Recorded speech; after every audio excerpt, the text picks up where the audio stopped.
She gave 15 years of her life to the Navy, without scandal, without hesitation, until one morning they stripped her rank and escorted her off the flight deck without so much as a word. No charges, no explanation, just silence. But 20 hours later, a nuclear submarine surfaced in restricted waters, breaking every rule in the book. For her, what could make a submarine defy direct command in broad daylight? What secret was so dangerous? It had to be buried with her career. Before we dive in, let us know where in the world you're tuning in from. And don't forget to subscribe, because tomorrow's story will leave you questioning everything you thought you knew about loyalty, silence, and power. Commander Samantha Mercer didn't flinch when the knock came. 3 sharp raps, measured, final, echoing off the steel door of her quarters. She already knew. There was a kind of silence on a warship that meant more than words. The absence of chatter in the corridor, the subtle hush on the comms, even the coffee pot in the ready room not being refilled. Her instincts, honed over 15 years of service and command, told her what that knock meant before her boots even touched the floor. She opened the door to find Lieutenant Commander Jake Mallory standing stiffly, not looking her in the eye. That was unusual. Jake didn't do stiff. He was loyal by the book, but with just enough irreverence to keep her grounded on long deployments. Now, though, he looked like someone being asked to turn in his closest friend. "The Admiral's on board," Jake said quietly. She waited. "He's requested your presence in the flag briefing room. Immediately." No inspection was scheduled, no war games, no diplomatic observers. Samantha nodded once. "You have the deck." Jake's jaw tightened, just for a second. Then he stepped aside. The corridor outside her quarters was empty, save for 2 uniformed Marines standing at the junction, already positioned. Escort, not security detail, not yet, but close enough. Samantha didn't break stride as she passed them. She didn't ask questions. The Navy had a way of making its intentions known through ritual, through silence, and through the people it chose to deliver its messages. The presence of Marines told her everything she needed to know. She could feel the carrier under her feet, the hum of turbines, the dull vibration of 100 systems working in perfect coordination. But inside her chest, there was a different tension rising, a slow, cold coil tightening itself behind her ribs. Something had broken through the surface. She passed crew in the hall who offered nods, curt, polite, uncertain. No one met her gaze for long. They knew. Maybe not the details, but something. The rumors had started 3 days ago, conversations that halted as she approached, officers who glanced too long at their watches, silence that followed her like a shadow. The ship itself had started to turn on her, or at least pull away, and now, this. The door to the flag briefing room opened without ceremony. 2 naval intelligence officers were already seated inside. They didn't stand, didn't acknowledge her beyond the smallest, coldest of nods. Admiral Vernon Stahl stood at the window, hands behind his back, gazing out over the endless blue. The carrier's flight deck was barely visible through the reinforced glass. He didn't turn when she entered. "Commander Mercer," he said, as if reading her name off a report. "Thank you for your promptness." She came to attention. "Admiral." Stahl turned. His face was carved from iron, sharp, austere, unreadable. A man who had risen through the ranks by knowing exactly when to keep his own hands clean and letting others bear the weight of execution. She had met him only twice before, both times in controlled, formal environments. He was not a man who made personal visits. That he was here now, in person, with intelligence officers flanking him like silent judges, that said more than any reprimand ever could. "You're relieved of duty," he said. "Effective immediately?" The room froze. No explanation. No formality. Not even the courtesy of a hearing. Samantha stood still, spine straight, arms at her sides. "May I ask on what grounds, Admiral?" "You may not." His voice was flat. You are to gather your personal effects only. You are restricted from accessing ship systems, including secure communications. You are not to discuss this matter with any member of the crew.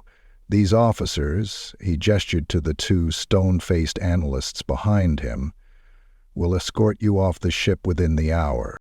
For a brief moment, the only sound in the room was the distant rumble of aircraft catapulting off the flight deck above them. The walls vibrated faintly. Samantha said nothing. She didn't argue, didn't plead. Her face remained still, her jaw set in something close to defiance, but not quite, more like resolution. Because there were only two reasons they'd remove her like this. Either someone had finally dug up what happened at Echo Station, or this was a political hit designed to silence someone who knew too much. She turned on her heel. The door shut behind her with a quiet hiss. Corporal Erin Monroe waited in the corridor with a data pad in her hand, her posture too stiff to be casual. She was young, green. Her orders would have come through encrypted channels and read like protocol, but even she looked uneasy standing there with two naval intelligence officers shadowing the commander. Samantha glanced at her, saw the nervous pulse in her throat. "Ma'am, I've been ordered to escort you to your quarters. Lead the way." They walked in silence. Her walk through the ship this time felt longer, heavier, as if every inch of steel remembered her differently now. She passed crew members who looked away, others who whispered just after she turned the corner. On a carrier, nothing happened quietly. Gossip moved faster than encrypted comms. Back in her quarters, her belongings were already stacked on her bunk. A single green duffel bag, her coffee mug, one unmarked medal, no campaign attached, just a service token that never officially existed. A ghost from a ghost mission. As she lifted the bag, her hand brushed against a folded photograph in the front pocket. A younger version of herself in uniform, arms around a few familiar faces, most of whom no longer served, and one who never came home. She let the photo fall back into the duffel. Outside, the two officers waited. She was led without cuffs, without shouts, without spectacle. The hangar bay below the flight deck was quiet. A transport helicopter idled, with rotors spinning slowly, casting long shadows across the deck. The hum of turbines felt more distant here, swallowed by the vastness of the steel enclosure. She boarded without turning back. Jake Mallory watched from the catwalk above, arms crossed, rage swimming behind his eyes. He wasn't supposed to be there. The helicopter lifted off, banking hard as it cleared the carrier's tower. Samantha's eyes scanned the deck one final time, taking in the place that had been her home, her post, her pride. The carrier looked no different than it had that morning, massive, calm, endlessly mechanical. But now, to her, it was hollow. She sat back, letting the vibration of the helicopter rattle through her bones. And for the first time in years, she allowed herself to think back to Echo Station, to the command that should have ended her career then, to the decision she made when the orders came through, scrambled and late, with lives on the line and no time for permission. They had always said, the Navy doesn't forget. Now she knew, the Navy doesn't forgive either. And somewhere, buried in a sealed report below top clearance, someone had decided it was finally time to bury her too. Samantha Mercer stepped out of the transport helicopter and into the blinding sun of the airstrip on Kane Island Naval Annex. No one was there to meet her. No protocol officer, no formal discharge papers, no one to explain what came next. Just the empty thrum of wind across the tarmac and the metallic groan of the rotor blades winding down behind her. The only thing more deafening than the silence of her dismissal was the silence that followed it. She adjusted the strap on her duffel and walked. Her boots hit the pavement like punctuation, crisp and deliberate. Every step carried 15 years of discipline. But now, it felt like she was walking away from something that had defined her entire life, and toward something she couldn't yet name.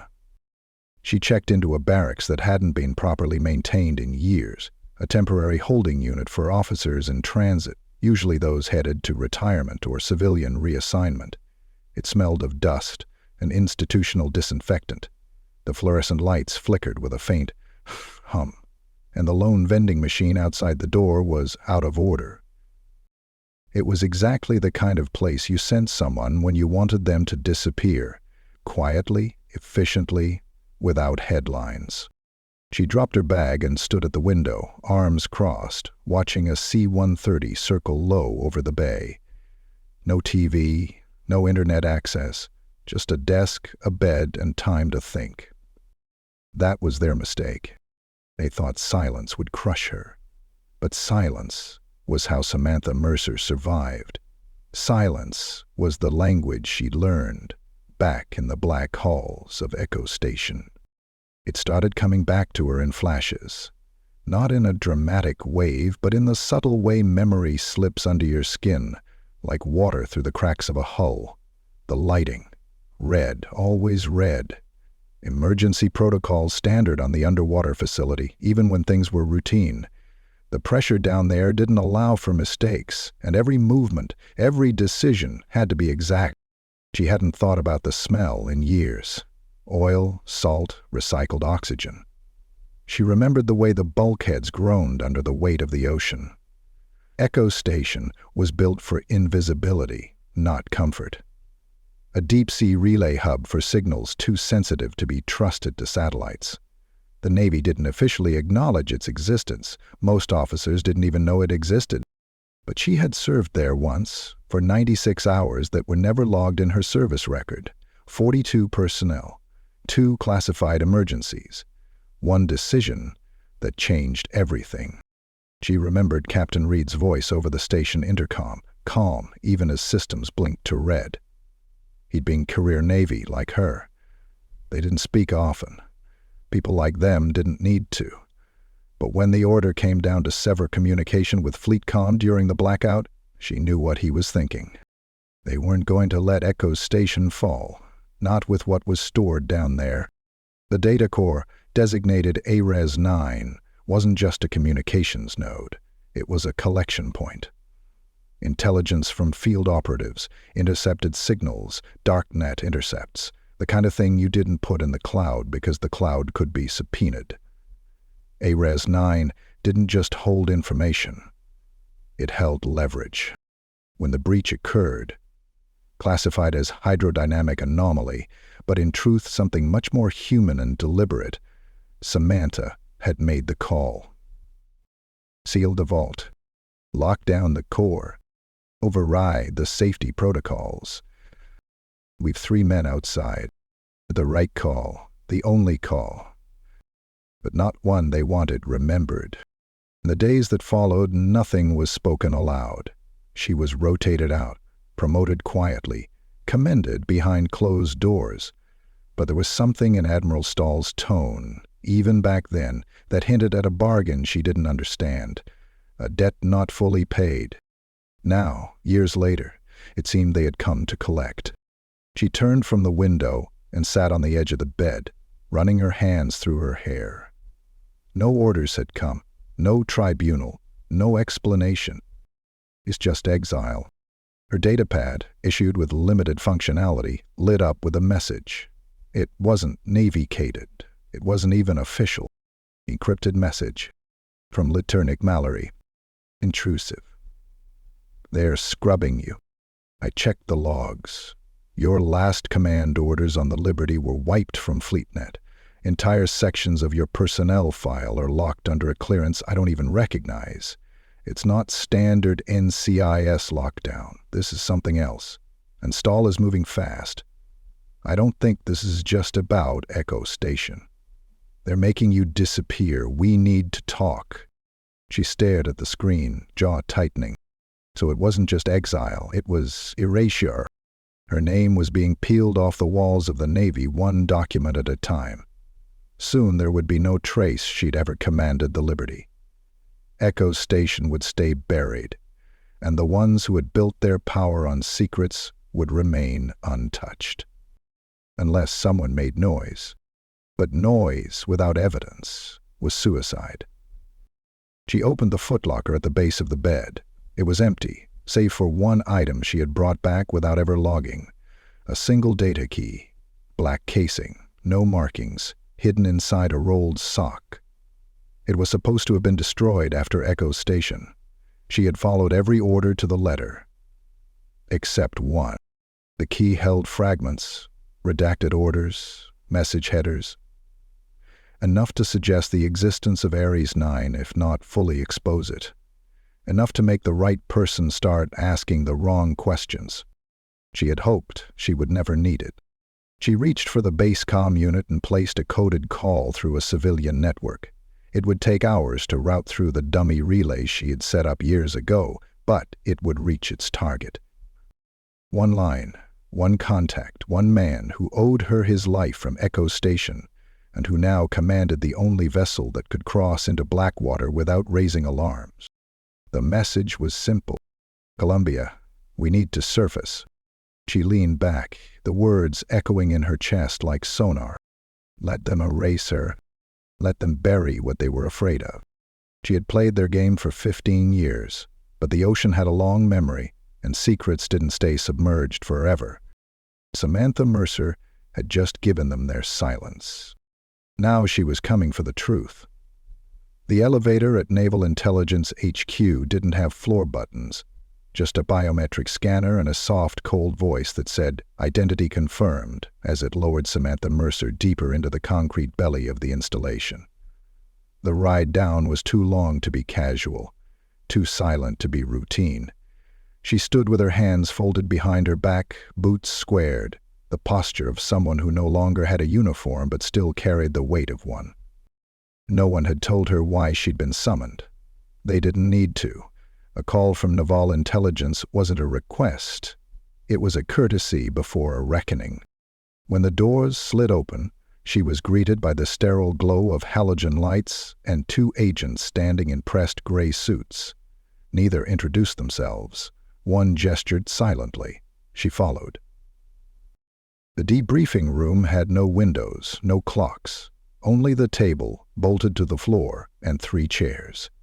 Samantha chose the one facing the door. Always face the exit, even if it's just a symbolic one.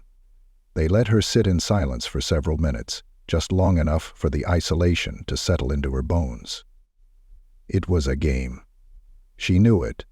Make them wait. Make them question. She didn't question. She planned. Eventually the door opened, and a woman in her mid-30s entered with a tablet tucked under one arm and a tightly controlled expression. Agent Sarah Bell. Samantha recognized her face from a Pentagon briefing 2 years ago. Bright, meticulous, methodical. The kind of person who understood rules down to the letter and still asked what the letters didn't say. Bell sat without making eye contact.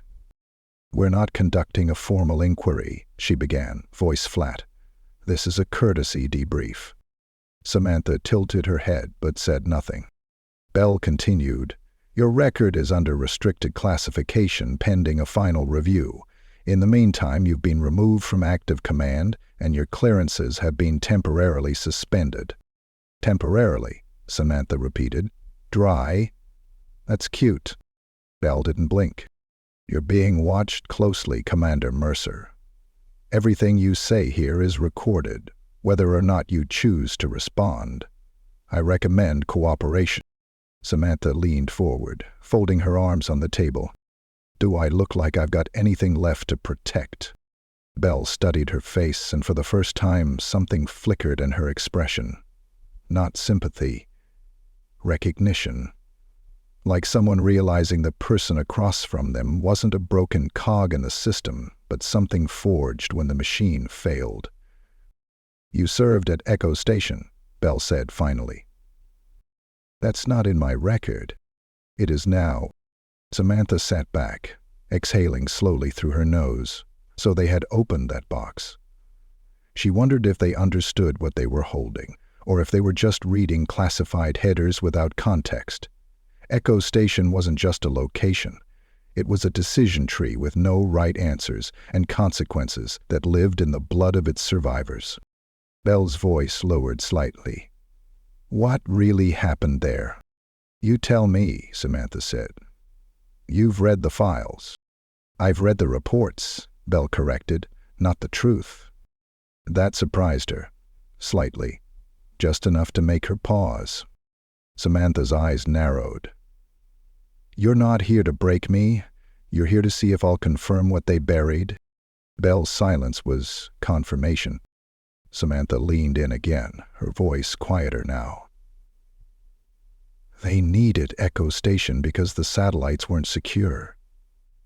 AS-9 wasn't just an intel core, it was a ledger of what we did, what we covered up.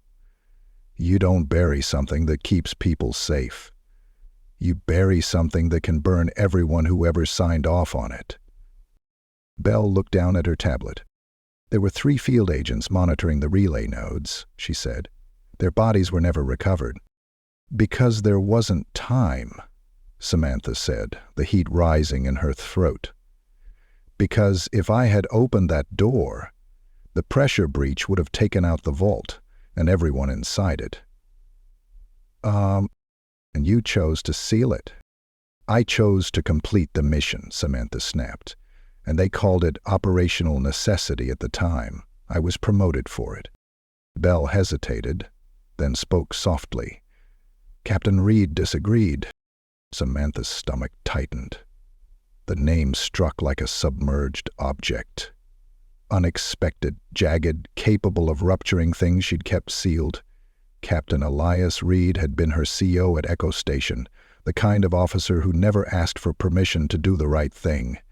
He'd supported her then, had stood behind the decision, even when it cost them 3 men. But if Bell was saying otherwise now... Reed died last year, Bell added. Car crash, in Maine. 2 vehicles, no survivors, no witnesses. Samantha's fists clenched under the table. You think it wasn't an accident? I think Stahl had more to lose than he let on. That changed things.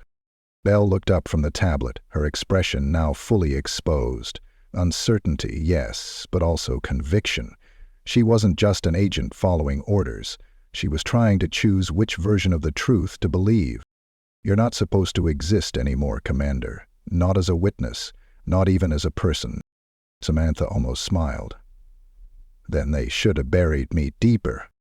Across the city, Lieutenant Commander Jake Mallory sat in the corner booth of a diner with a battered laptop and a rapidly cooling coffee. The screen flickered with encrypted documents. He'd broken into archive systems that even internal affairs didn't know existed. Files tagged with code names like Crimson Light and Obsidian Halo. Names that hadn't been used in years. But more interesting than what he found was what had been removed. Entire months of Samantha's operations log were missing. Awards, not just redacted, but discredited. Memos, forged with different timestamps. It was a surgical rewriting of her history, done by someone with high-level access, and absolutely no subtlety. He tapped a key, opened the last packet Samantha had sent before she was cut off.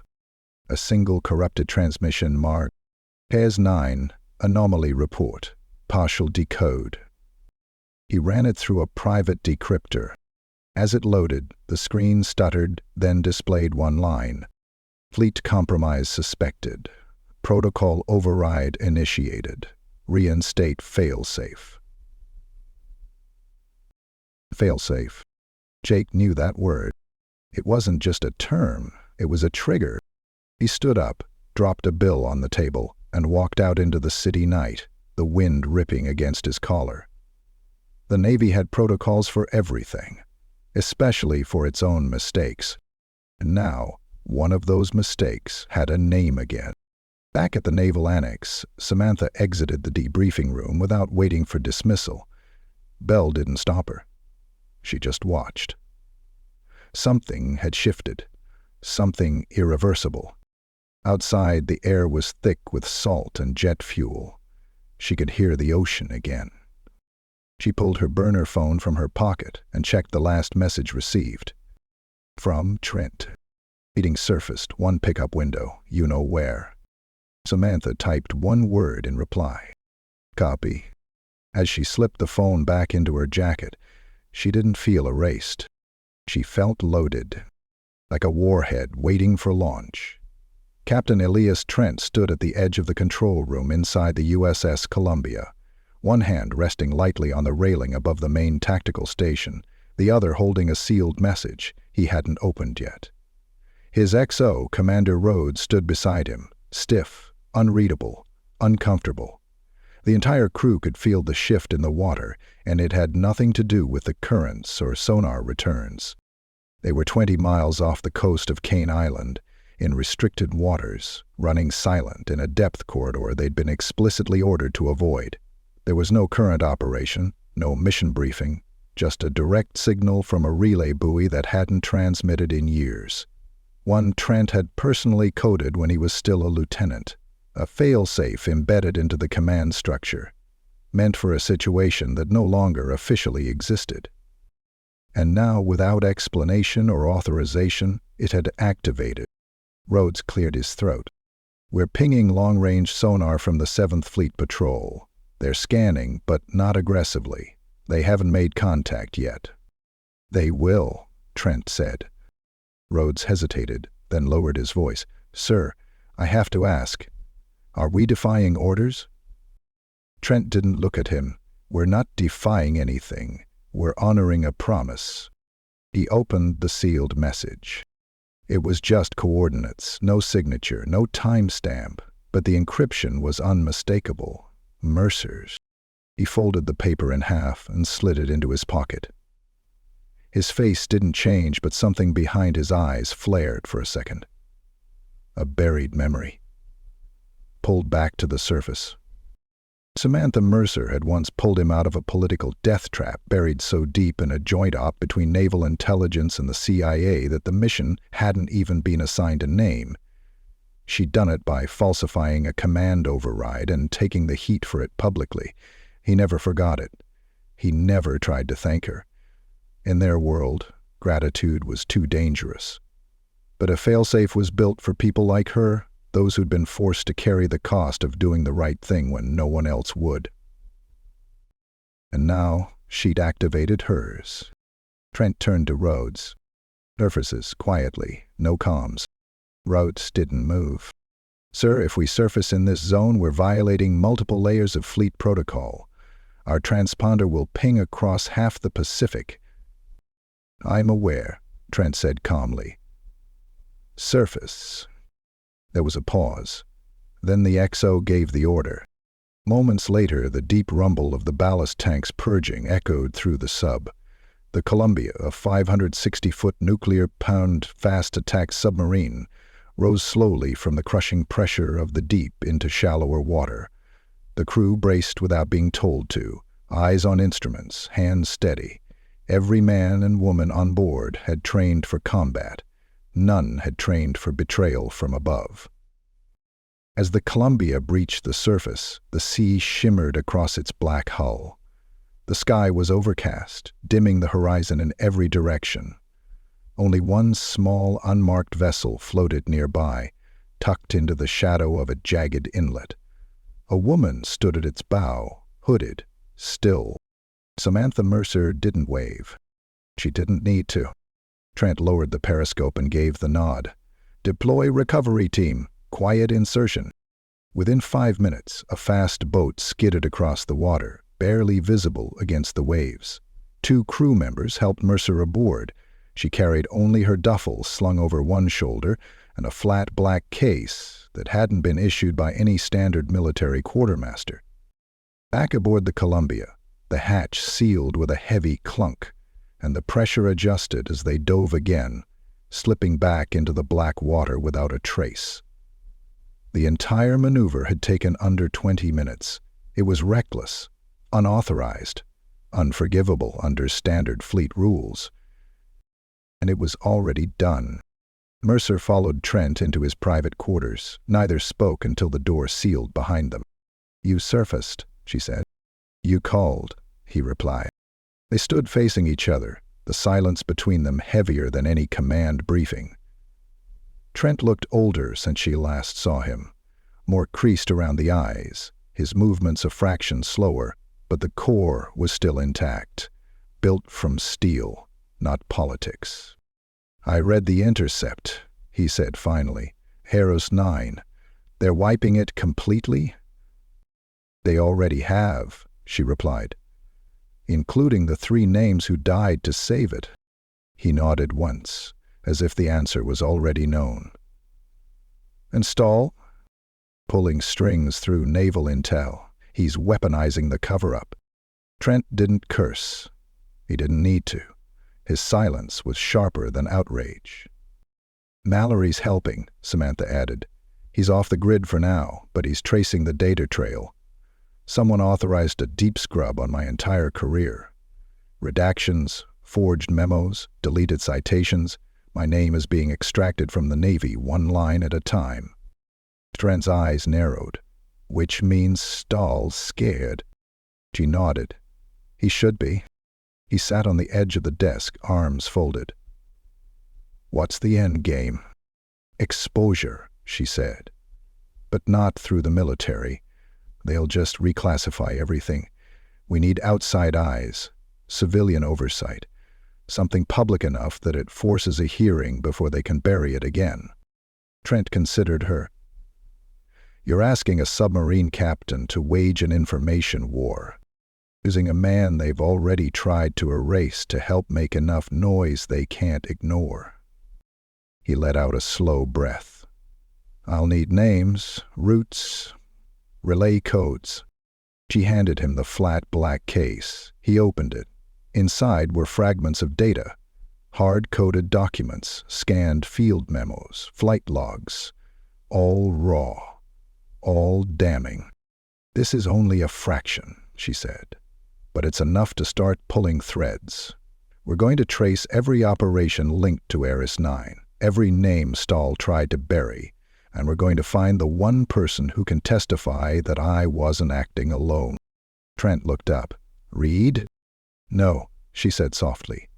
Reed's dead, but he kept backups, redundant fragments stored in dead drops. He didn't trust the system, not after Echo. Well, there's only one place he'd hide it, where Stahl wouldn't look.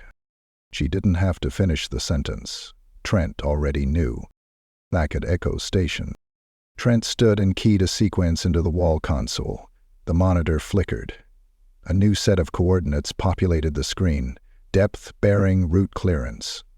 All marked with red. No one's touched Echo since the blackout, he said. Good, she replied. Then it's still waiting. They stared at the screen in silence, knowing what came next wasn't just dangerous, it was career-ending, if they still had careers left to end. But it wasn't about rank anymore. It was about truth. Outside the command room, the Kamiya glided silently beneath the waves, her course now set on a path no captain had dared chart in years. Below the surface, secrets didn't die. They waited. The storm hit Kane Island around midnight. Sheets of rain lashed the tarmac outside naval air operations, and the wind howled like a siren trapped in the wires above the base.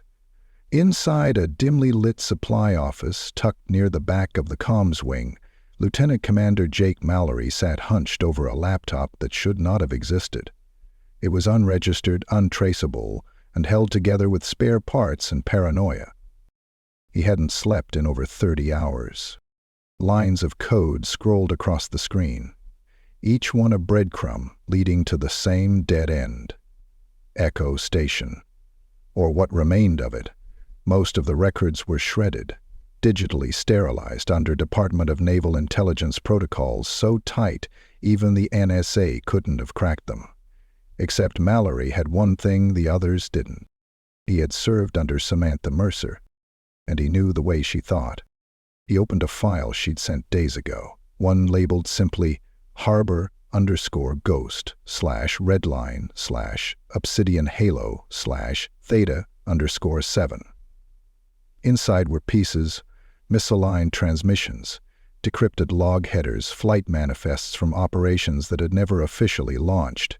Names he recognized, names that had vanished from rosters without explanation, and one phrase, embedded in metadata Mercer had buried under layers of obfuscation.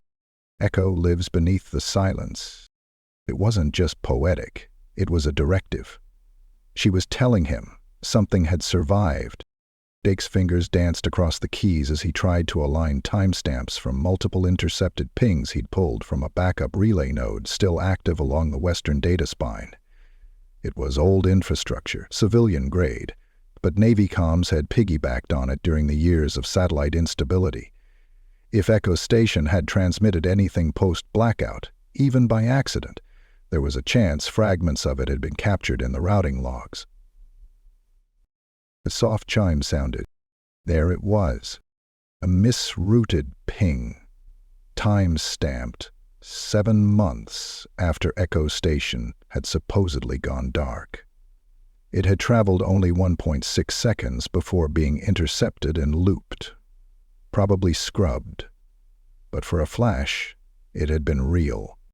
Mallory leaned closer. The packet wasn't readable, but the origin point was unmistakable. Echo Station had powered back up, briefly, long enough to send out one message, possibly an automatic transmission, possibly something more.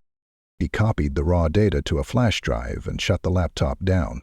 If he stayed any longer, someone would notice the unauthorized power drain from the secure line. He slipped the drive into the inside pocket of his jacket, pulled his hood over his head, and stepped into the rain. Across the Pacific, hundreds of feet beneath the surface, the USS Columbia ran dark. Samantha Mercer stood inside the quiet alcove of the sonar room, staring at the grainy display of ocean terrain as it slowly scrolled by. The contours of the seafloor were jagged here, unnatural shapes formed by underwater cliffs and man-made structures long since classified into silence. She recognized one of the rises on the scanner. A sharp, inverted arc. They were close. Captain Trent appeared beside her, arms folded, eyes on the screen. "You sure it's still intact?" he asked. "No," she answered honestly. "But if the data core's backup fragments survived the pressure collapse, Reed would have stored them in level 5. That's a big if. Al trusted steel and salt water more than he trusted the Pentagon." Trent nodded slowly, then turned toward the communications officer. "Ready the ROB."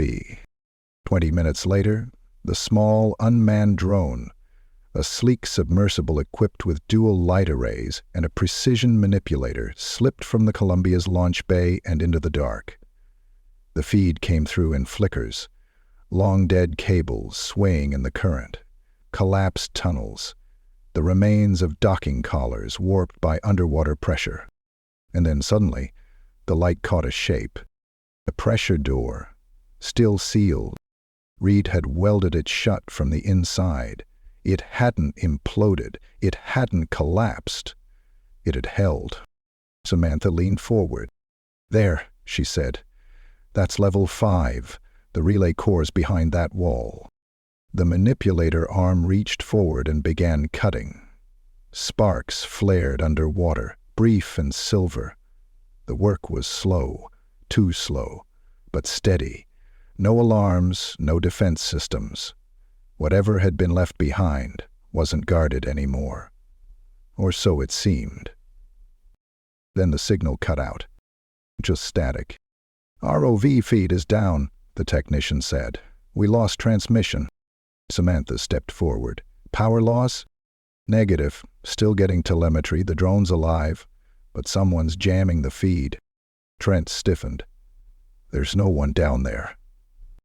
Samantha didn't respond. She walked quickly to the radio panel and input a buried command sequence. An old one she hadn't used since Echo. The encryption rotated through 6 frequency bands before stabilizing. A low, distorted signal filtered through the speaker. "Warning, relay node active. This channel is not secure." Samantha stared at the speaker. "It's running on its own," she whispered. "Echo Station has an AI," Trent asked. No, she said. It wasn't supposed to. She turned toward him slowly. S9 isn't just a data core. It's reactive, self-preserving. Reed didn't tell anyone, not even me, but he must have activated something before we evacuated. Trent moved back toward the sonar screen. What does it mean?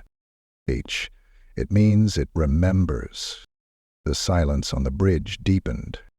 Trent issued a new order. Prepare a recovery team. I'm not sending in machines. We go ourselves. The crew moved, hesitant but obedient. Samantha returned to her cabin and opened the black case. Inside, she removed a second drive, one she hadn't yet told Trent about. It contained the only partial backup of the ARES-9 heuristic file, a profile of every unauthorized intercept, rogue transmission, and off-record command Echo had captured during its classified runtime. She had always suspected it held leverage. She now believed it held truth. The kind of truth that could sink Stahl, and maybe the whole system around him. As the team suited up for descent, Mallory stood in the shadowed stairwell of the old Kane Island relay tower.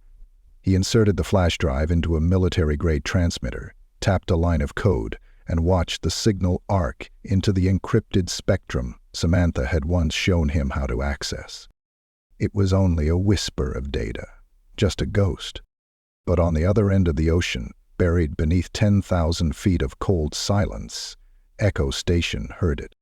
Inside the collapsed ruins, a single light flickered. Then, slowly, a panel in the wall began to open. The station wasn't dead. It was waiting, and now it knew the war it had been built to fight had finally arrived. The command tower at Pacific Fleet Headquarters was bathed in the blue glow of after-midnight monitors and alert beacons. Inside the war room, Admiral Vernon Stahl stared down at the real-time data feed projected across the curved wall. A red triangle blinked steadily on the edge of the exclusion zone. Unauthorized movement, depth fluctuating. The USS Columbia had surfaced, then dove again. Not in a recognized shipping lane, not under orders, not responding to pings. For a vessel still on the books as on patrol, the Columbia had just broken 4 layers of protocol, and Stahl knew exactly why. He didn't speak at first. He just stared, calculating. The younger officer at the console hesitated before breaking the silence. Sir, standing orders are to wait for satellite confirmation before escalation, but... Scramble Overwatch, Stahl interrupted.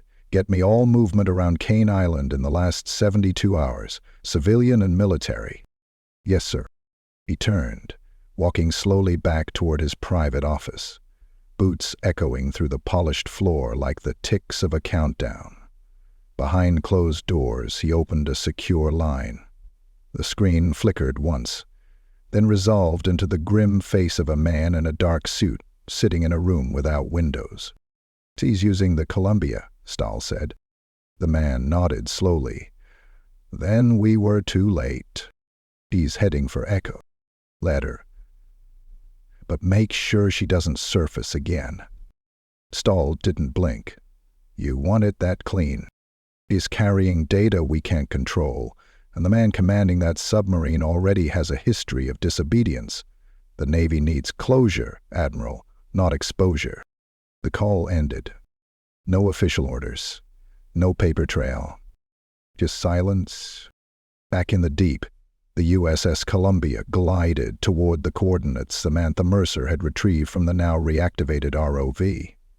Echo Station was no longer just a ruin. It was an active threat.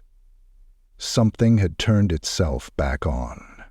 Something had remembered what it was built for.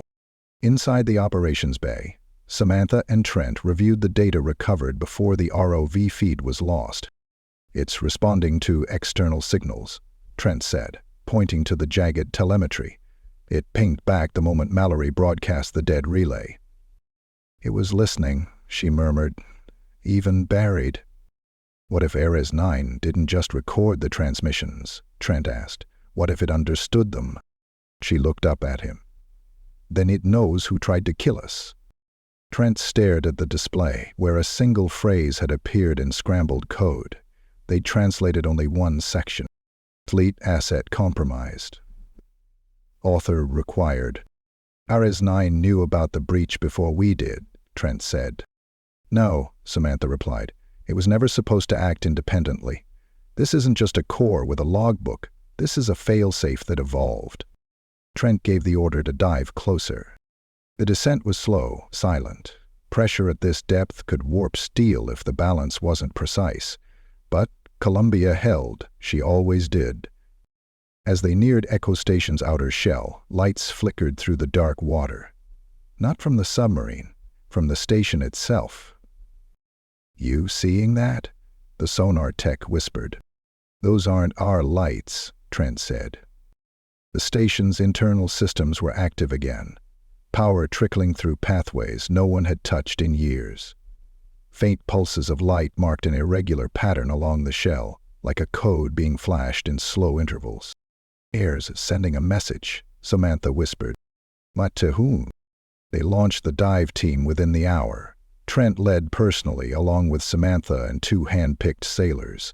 The suits were custom, reinforced for deep entry, and equipped with data link heads-up displays that pulsed softly in their visors. As they passed through the outer hatch of Echo, the water inside was colder than it should have been, like the whole place was holding its breath. Inside, it was exactly as Samantha remembered, except quieter. The silence wasn't natural. It was curated, intentional, as if Eris had learned how to create unease.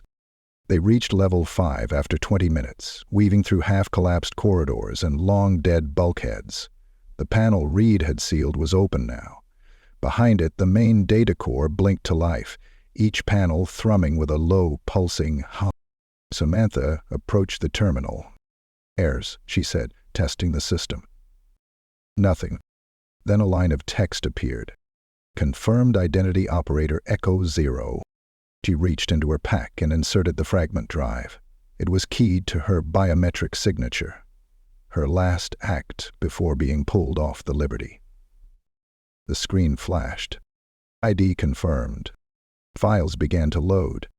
Not just logs, audio, video, commands, transcripts. Most damning of all, a record of Stahl's override transmission from 5 years earlier. A voice transmission from him to Captain Reed, instructing him to delete a critical operation from the Navy's records, one that had led directly to the deaths of 3 agents. Samantha stood frozen, the helmet light catching the outline of Trent's jaw as he read alongside her. Hell gave the kill order, Trent said, and Reed saved the evidence. They didn't speak again until the drive was full. Then they swam back through Echo's flooded skeleton. And somewhere above, just beyond satellite range, a stealth drone began circling in a holding pattern. Listening, watching, waiting. The Columbia surfaced under the shroud of darkness. Rain battered the hull as the dive team emerged and handed off the drive to the tech officer. The sub powered into silent mode. Samantha stripped off her helmet, stood on the deck, and took in the sky. No stars, only black. Trent approached quietly. "You think this gets us justice?" he asked. "No," she said, "but it gets us daylight. The rest we make happen." Inside the sub, the tech team connected the drive to a secure uplink, routed through 3 civilian comm satellites. The files were encoded, dispersed, and primed for upload at 3 separate locations. One to naval oversight, one to a major news outlet, and one to Congress. Stahl was already mobilizing a counterstrike. But it was too late. The breach had already happened, and tradition had just been rewritten. The courtroom wasn't in the Pentagon, nor inside a standard military tribunal hall. It had been hastily assembled in the congressional wing of the Capitol building, converted overnight to accommodate what the news was already calling the Echo Inquiry. Every seat was filled.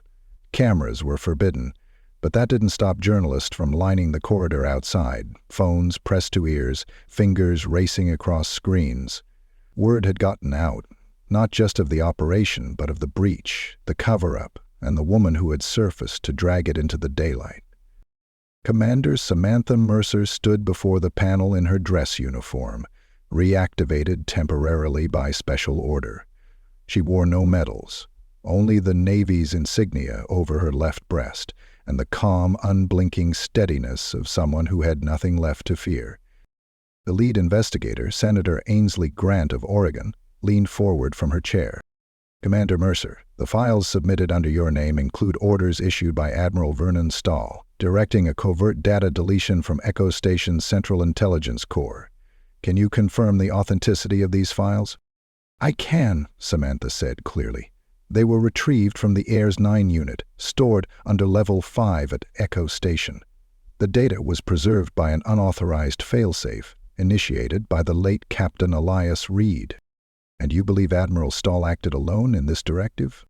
No, Samantha replied, but he orchestrated the orders. The chain of approval he submitted was fabricated. I confirmed this through corroborating command pings, cross-referenced with naval logs, recently unsealed by Lieutenant Commander Jake Mallory.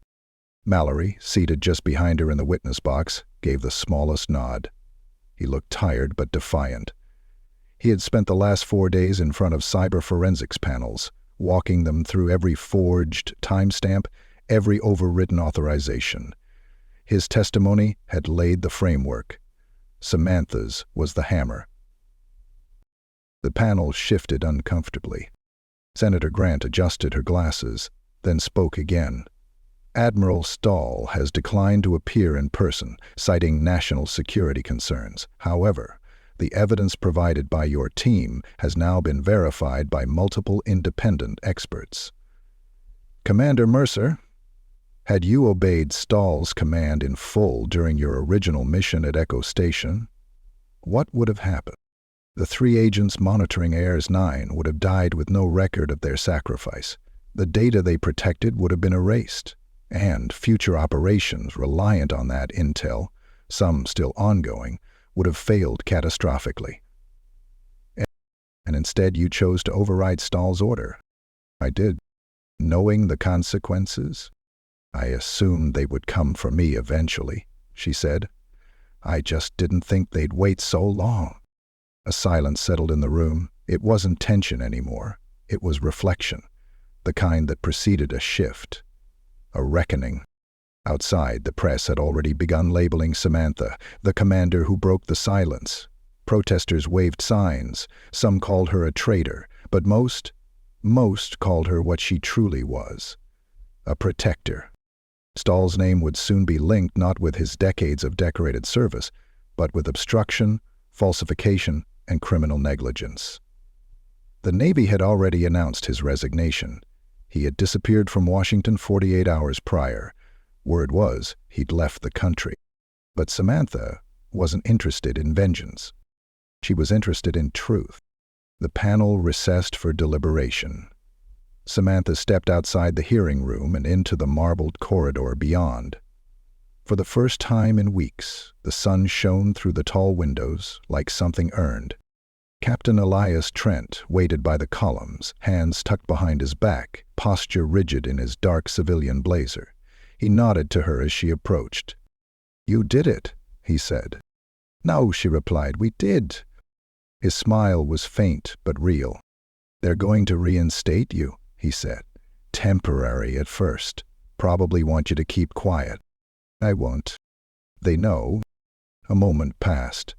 She looked toward the horizon beyond the glass. Somewhere out there, beneath the ocean, Echo Station still sat. Silent now, truly silent. But not forgotten. "They offered me a commendation," she said, almost amused.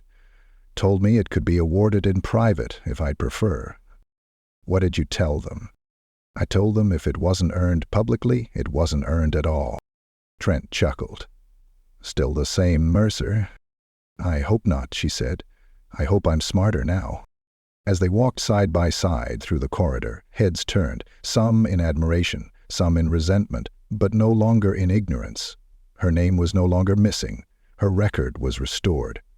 Echo Station had returned from the deep not as a black mark in naval history, but as a warning and a symbol of what silence could cost. Outside, beneath the press canopy, Jake Mallory waved her over. His arm was bandaged, bruised during a break-in attempt 2 nights earlier, but he was grinning like a man who'd just set fire to the final page of a cover-up. Beside him stood Agent Sarah Bell, no longer assigned to Samantha's case, but watching with guarded pride. "They called," Jake said. "Navy Public Affairs. You're trending." "I don't want a tramp," she said, stepping beside him. "Too bad. You're this week's myth." She raised an eyebrow. "And next week?" "Next week," Jake said, "they'll still remember the sub that surfaced when no one was supposed to. They'll remember the captain who broke tradition. And they'll remember the woman they tried to erase, who erased them instead." Samantha didn't answer right away. She looked toward the horizon again. A subtle breeze shifted the edges of the flags hanging over the Capitol lawn, and for a moment she allowed herself peace. Not because the fight was over, but because it had finally been seen. Later that evening, a special ceremony was held in a closed but publicized event on Naval Base San Diego. No gold medals, no parades, just a folded flag, a brass plaque, and a circle of faces that had served beside her, some still in uniform, some long since out. They stood in silence as the brass bell was rung once for each of the 3 agents lost at Echo Station, names that were now finally spoken aloud. Then, as the sun dipped below the horizon, the Pacific shimmered. Far in the distance, a dark shape broke the waterline. The Columbia surfaced for just a moment. No announcements, no orders, just the quiet defiance of tradition. Once again, it hovered long enough for those at the ceremony to see it. Then it slipped back beneath the surface, leaving behind only ripples, and a promise that even in silence, loyalty remains. Even in the deepest black water, truth rises. And even when the world tries to forget a name, it always comes back. Commander Samantha Mercer didn't just return. She was never gone.